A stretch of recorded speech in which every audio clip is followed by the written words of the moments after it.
Olá, tudo bem? Não perca no Hora Extra dessa semana. Seminário discute o trabalho seguro e os desafios para manter um ambiente laboral saudável. Veja tudo sobre a 14ª Olimpíada Nacional da Justiça do Trabalho. Mais de 800 atletas participaram do evento. Temos ainda uma entrevista com o advogado Delcides Prado. Ele responde as principais dúvidas sobre o FGTS. Aguardamos você. Até lá!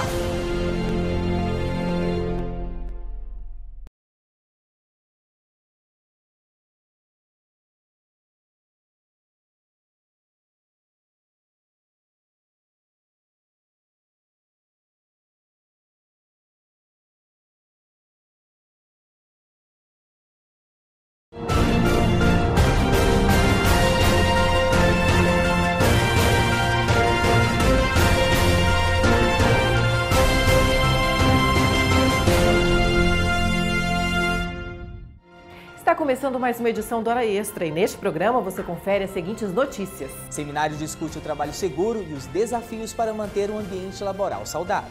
Mais de 800 atletas participaram da 14ª Olimpíada Nacional da Justiça do Trabalho, realizada em Goiânia. E no bloco de entrevistas, o advogado Delcides Prado fala sobre questões práticas do Fundo de Garantia do Tempo de Serviço. O Hora Extra está começando agora. Em clima de festa e muita disposição, delegações de 22 tribunais regionais trabalhistas participaram da 14ª Olimpíada Nacional da Justiça do Trabalho, aqui em Goiânia.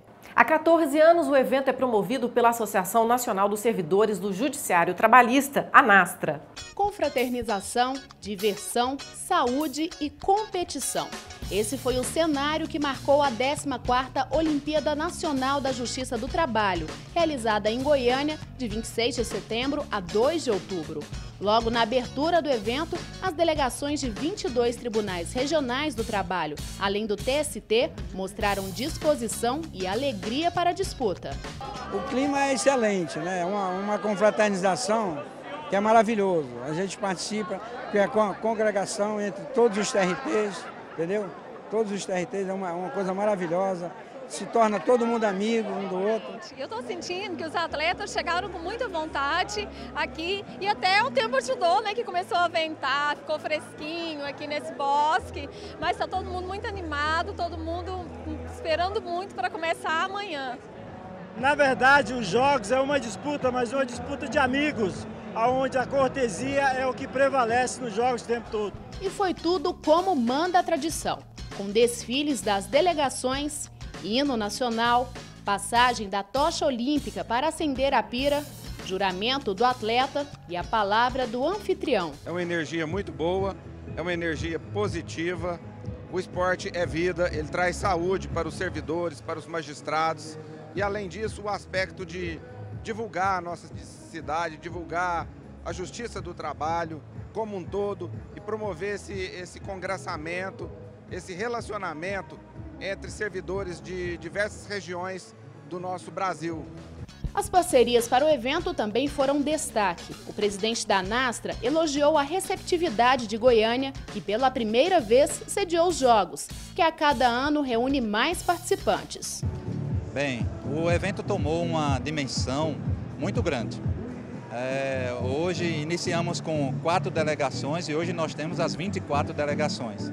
Então nossa maior preocupação hoje é que os atletas tenham uma arena de jogos perfeita para jogo e as suas acomodações em si.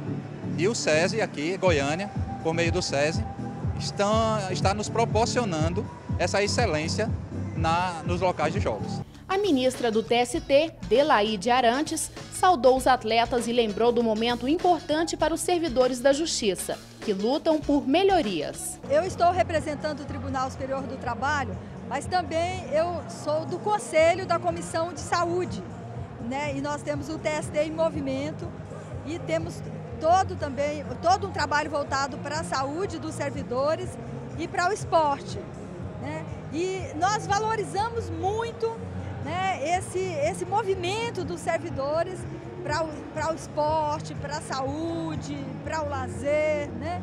E esse encontro é o 14º encontro, ou seja, há 14 anos ele se realiza, né? E eu fico muito feliz em representar o TST e participar da abertura dos Jogos nesse momento difícil para os servidores, né? Nesse momento que os servidores estão aguardando a tão esperada resposta a respeito dos reajustes que esperam há tanto tempo, né? Foram 6 dias de disputa em 19 modalidades. Uma competição que reuniu 864 atletas. E o espírito de luta chamou a atenção nos esportes coletivos, masculinos, femininos e também nas modalidades individuais, que exigiram mais concentração.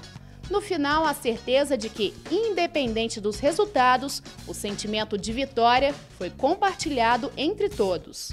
Essa Olimpíada que a gente tem todo ano em algum regional, algum tribunal cedia todo ano, é um projeto de qualidade de vida para os servidores, é a confraternização de todo mundo, melhora não só a qualidade de vida física do pessoal da Justiça do Trabalho, bem como a gente se confraterniza e fica uma Justiça do Trabalho mais fortalecida, inclusive em termos de trabalho, porque a gente conhece todo mundo do Brasil todo e a gente interage em trabalho, inclusive, é muito bom, adoro.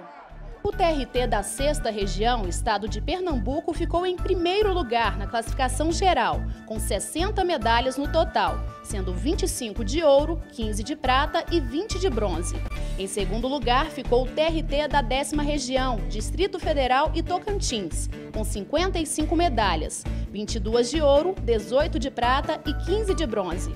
A delegação anfitriã, TRT da 18ª Região, estado de Goiás, ficou com a terceira colocação, com 79 medalhas no geral, sendo 21 de ouro, 30 de prata e 28 de bronze.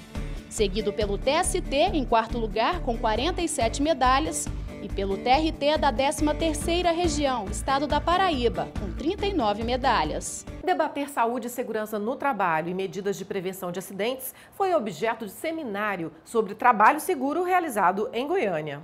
O Brasil é recordista em número de acidentes que vitimam milhares de trabalhadores todos os anos. Eu fui acompanhar o encontro, vamos ver a reportagem. Quem poderia imaginar? Certo dia, este homem saiu de casa para trabalhar e voltou com 2 dedos amputados. Este outro perdeu os movimentos da perna e não consegue mais andar. Cada dia é uma história diferente de quem sofreu acidente no trabalho. São marcas para o resto da vida. Casos como estes acontecem todos os dias e preocupam a Justiça Trabalhista. Por isso, o assunto foi tema do 3º Seminário Goiano sobre Trabalho Seguro. Durante 2 dias, servidores do Judiciário, advogados, técnicos em segurança do trabalho e peritos participaram de um encontro promovido pela Escola Judicial no auditório do Fórum do TRT de Goiás. E hoje, mais do que tudo, tanto os empresários, empregadores, quanto os trabalhadores necessitam de um ambiente de trabalho absolutamente seguro para evitar os inúmeros acidentes que a gente tem. Então, hoje, a importância disso daqui é que nós temos que procurar saídas, soluções e medidas eficazes para que a gente possa chegar a ofertar a segurança no trabalho, tanto para os empregadores quanto para os empregados no seu dia a dia. Nós temos que reduzir, acabar com os números de acidentes de trabalho. Basta um descuido, uma pequena distração e o pior acontece. As consequências de um acidente para o trabalhador podem muitas vezes ser irreversíveis e até fatais. Segundo dados da Previdência Social de 2013, Goiás é um dos estados brasileiros com maior número de acidentes de trabalho, ocupa a 9ª posição no ranking. Para se ter uma ideia, foram registrados 48 acidentes por dia e 2 mortes por semana. E essa quantidade pode ser ainda maior, já que as estatísticas não abrangem os trabalhadores informais. A maior parte dos acidentes acontece principalmente na indústria da transformação. Estima-se que em todo o país, por dia, cerca de 55 trabalhadores não voltam mais para o trabalho, a maioria por invalidez. De acordo com a Organização Internacional do Trabalho, o Brasil ocupa o 4º lugar em relação ao número de mortes por acidente no ambiente corporativo. Perde só para a Rússia, Estados Unidos e China. Mas tudo isso poderia ser evitado se não fosse a falta de preparo de muitas empresas. Invariavelmente, os acidentes decorrem é uma classificação tradicional no direito, né? Invariavelmente da culpa, lato sensu, imprudência, imperícia, negligência. E nos 3 casos, quando se compara o fato com o estabelecido na norma para evitar o acidente, vê-se que a norma não foi atendida, não estava sendo observada e é o que gerou, basicamente é o que permitiu com que o acidente tivesse causas tão graves, como por exemplo, terça-feira, 2 dias atrás, de manhã em Jataí, um trabalhador de 58 anos morreu soterrado por 20 toneladas de milho dentro de um silo, numa condição de trabalho completamente insegura. Na primeira palestra do seminário, este médico perito de São Paulo falou sobre a importância de fazer uma investigação detalhada para identificar as causas de um acidente ou das doenças relacionadas ao trabalho. O perito eles são os olhos do juiz.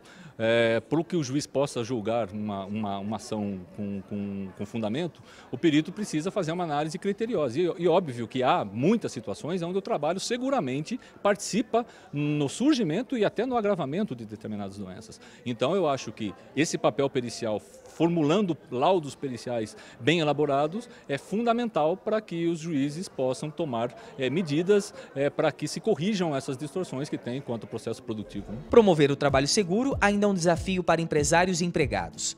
Sem dúvidas, o caminho é a prevenção.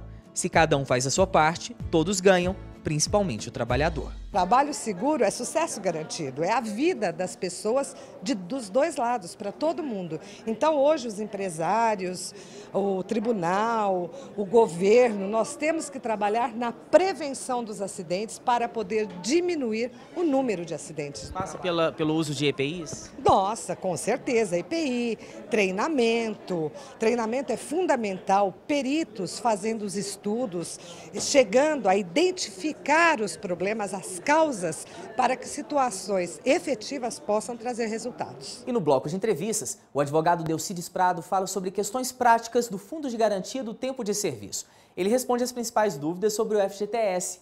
Você não pode perder. É daqui a pouco, depois do intervalo. O Hora Extra volta já já.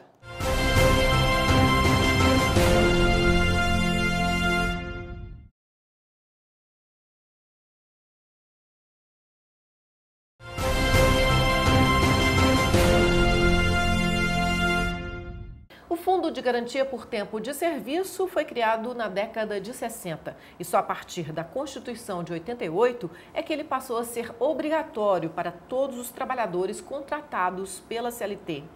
Nesta edição, nós conversamos com o advogado Delcides Prado, que vai responder a algumas dúvidas mais recorrentes sobre o fundo, como, por exemplo, quando ele pode ser utilizado. Doutor Delcides, seja bem-vindo novamente à Hora Extra. É uma grande satisfação, um grande prazer estar aqui mais uma vez. A oportunidade de elogiar o trabalho profícuo que vem sendo executado pela Fabiola, trazendo temas importantes para as pessoas que operam com o direito e especialmente para aquelas pessoas que necessitam do processo do trabalho para resolver as suas demandas. O processo do trabalho está mais do que presente na vida de cada brasileiro, né, doutor Delcides? Exatamente. Então, qual é a natureza jurídica do Fundo de Garantia do Tempo de Serviço e quais são seus reflexos sobre o problema da prescrição das ações e da competência jurisdicional? A questão da natureza jurídica do FGTS ela é bastante assim controvertida. Existem doutrinadores que a qualificam de várias formas. Tem aqueles que entendem que o FGTS é mais um crédito do trabalhador. Outros entendem que seria uma forma de indenização ao trabalhador para gratificar o serviço que ele prestou para uma mesma empresa durante vários anos, recebendo aquele depósito ali mês a mês. Outros entendem que essa natureza ela não é uma mão única, que ela seria interpretada de duas formas. Do lado do empregador, o FGTS é visto como mais um tributo na forma de contribuição social, que ele paga de forma cogente, obrigatória, e para o lado do empregado, seria um crédito que ele adquire mesmo no mês a mês, sob uma forma de poupança, para quando, de repente, perder o emprego, tem esse benefício para se sustentar. O próprio STF já decidiu que a natureza seria mesmo um tributo sob a forma de contribuição social pago pelas empresas. Em relação à prescrição das ações e da competência para julgar essas ações? A prescrição do FGTS, até muito pouco tempo, era de 30 anos, de acordo com o artigo 23 da Lei 8.036, que criou o FGTS. Porém, o STF, em novembro do ano passado, de 2014, julgou a inconstitucionalidade do artigo 23 da Lei 8.036, assim como do decreto que regulamentou a lei, estabelecendo o prazo de 30 anos para a prescrição do FGTS, e o STF fez isso entendendo que o FGTS, por ter uma natureza de decreto trabalhista, previsto no artigo 7º, inciso 3 da Constituição, não poderia receber um tratamento diferenciado por uma lei infraconstitucional. Então foi declarado inconstitucional a prescrição de 30 anos e ela passou a ter a prescrição de 5 anos, obedecido o prazo de 2 anos para ajuizar a ação na Justiça do Trabalho. Então, como todo direito trabalhista, o empregado tem 5 anos para requerer esses direitos na Justiça, no caso do fundo? Tem 2 anos a partir do rompimento do contrato e pode reclamar apenas dos últimos 5 anos, enquanto que antes dessa decisão do STF, poderia reclamar os últimos 30 anos. E a competência é da Justiça do Trabalho?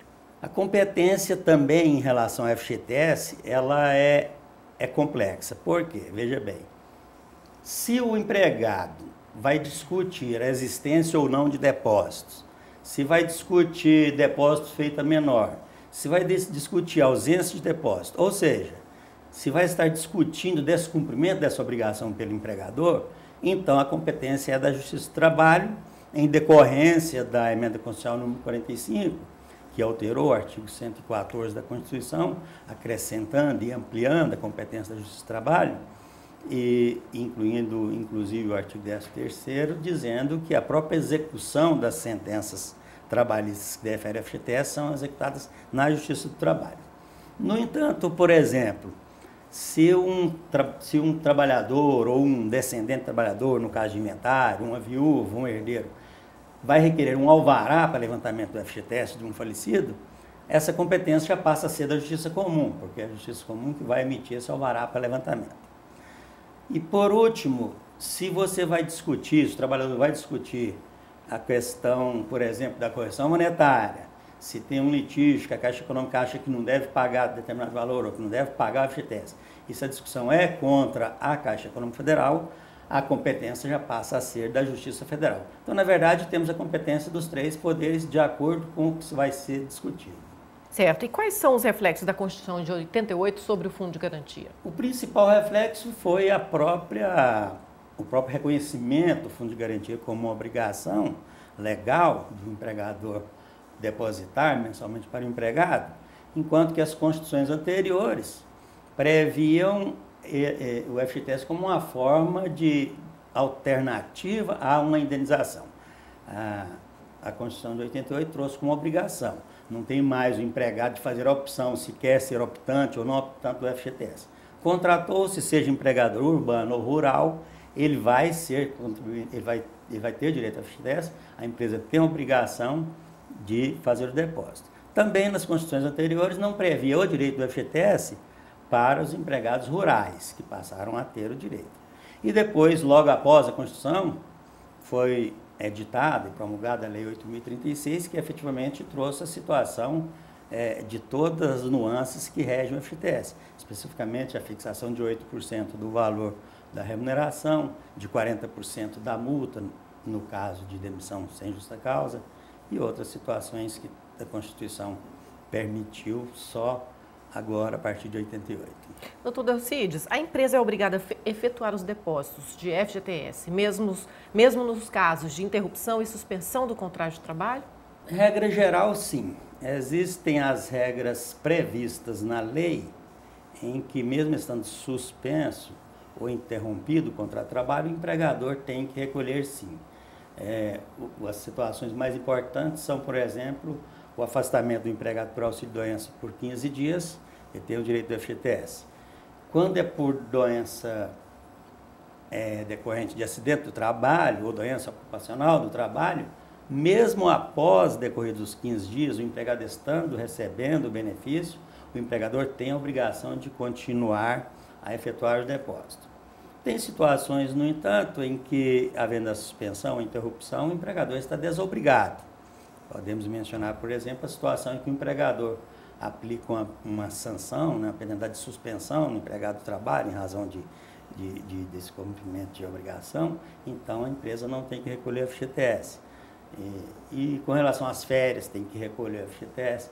Então, essa questão de suspensão, não. E as suspensões decorrentes de situações como casamento, morte de parente, período para receber auxílio de natalidade, auxílio de maternidade, todos esses períodos de suspensão geram o direito ao recebimento do FGTS e o patrão tem a obrigação de recolher. E quanto ao empregado, ele pode levantar os depósitos de FGTS em todos os casos de extinção do contrato de trabalho? Mas essa pergunta você responde no próximo bloco. Vamos para um rápido intervalo e voltamos já. Hoje conversamos com o advogado Delcides Prado sobre o Fundo de Garantia de Tempo de Serviço. Até já!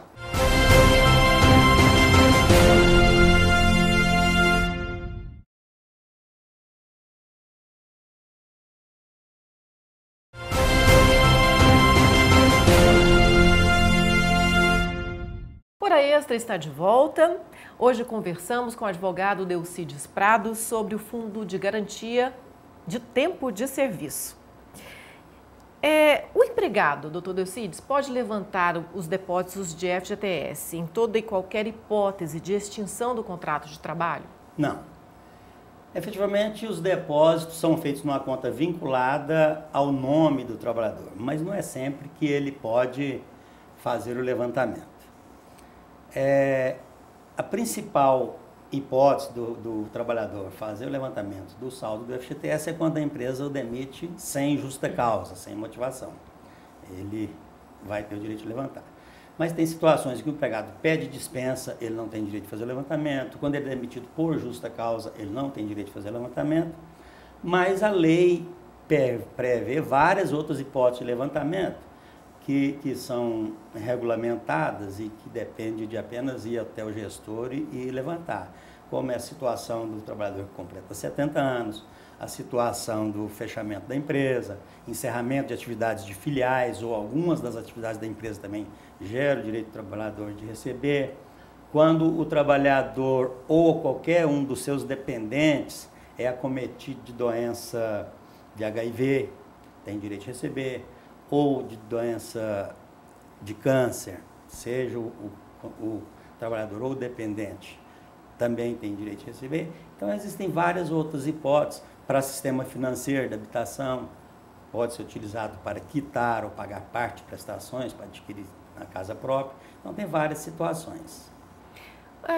O caso de um trabalhador autônomo que tem o vínculo de emprego reconhecido na Justiça, ele tem direito a receber os depósitos anteriores? Sim, muitas vezes o trabalho como empregado está sendo mascarado como trabalhador autônomo, seja através de um contrato escrito ou tácito, mas o trabalhador procura a Justiça do Trabalho e ali se prova que a relação dele continha todos os elementos da relação de emprego. Sendo decretado por sentença que a relação era de emprego, efetivamente o empregador vai ser obrigado a recolher o FGTS desde o período em que ele iniciou na empresa, desde que respeitado o prazo prescricional de 5 anos. Então, nos últimos 5 anos, até a data dessa sentença, depois dela transitada em julgado, gera o direito de receber o FGTS, inclusive dos períodos anteriores. Doutor Delcides, em que hipóteses os depósitos de FGTS, que são de 8%, ficam reduzidos para 2%? Essa situação são duas hipóteses. No contrato de trabalho temporário, onde o limite máximo é de 2 anos, essa redução pode acontecer para 2%. E a principal delas, no caso dos menores aprendizes, de 16 a 18 anos, esses trabalhadores, o FGTS dele também é de 2% apenas. E agora uma novidade, a partir de quando o empregado doméstico poderá, o empregador doméstico terá que recolher o FGTS? Essa é uma situação interessante que vinha perdurando aí desde 2013, quando foi editada a medida provisória número 72, e De lá para cá, a situação era optativa. E essa opção era do empregador. Se ele pagasse uma parcela de FGTS para o empregado, ele tornava obrigatório todos os meses. Mas até enquanto o empregador não fez esse depósito, ele não se obrigava.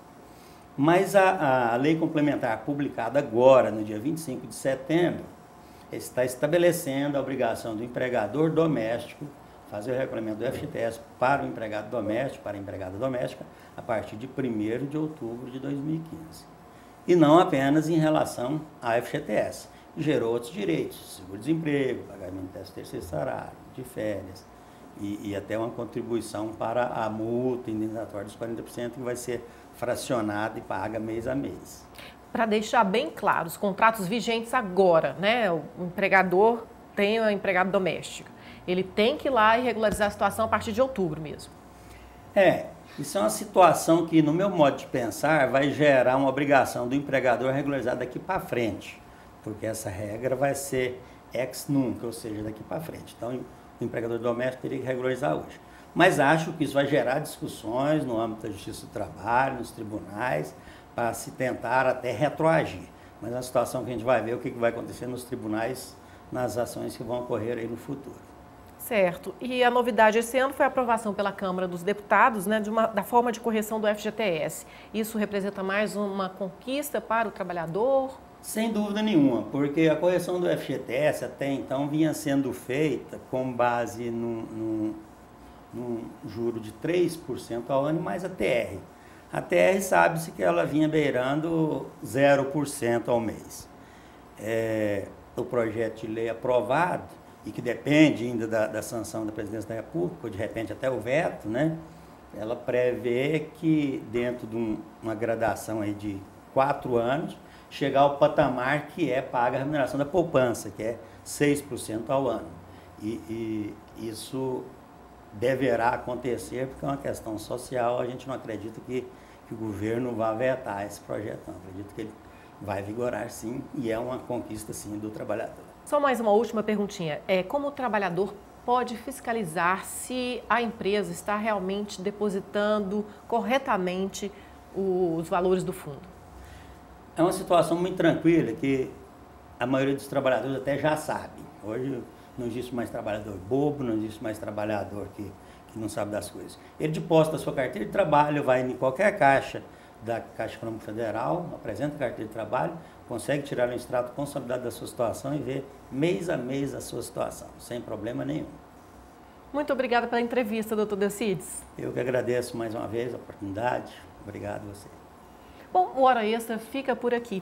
Hoje conversamos com o advogado Delcides Prado sobre questões mais corriqueiras e perguntas mais frequentes sobre o Fundo de Garantia de Tempo de Serviço.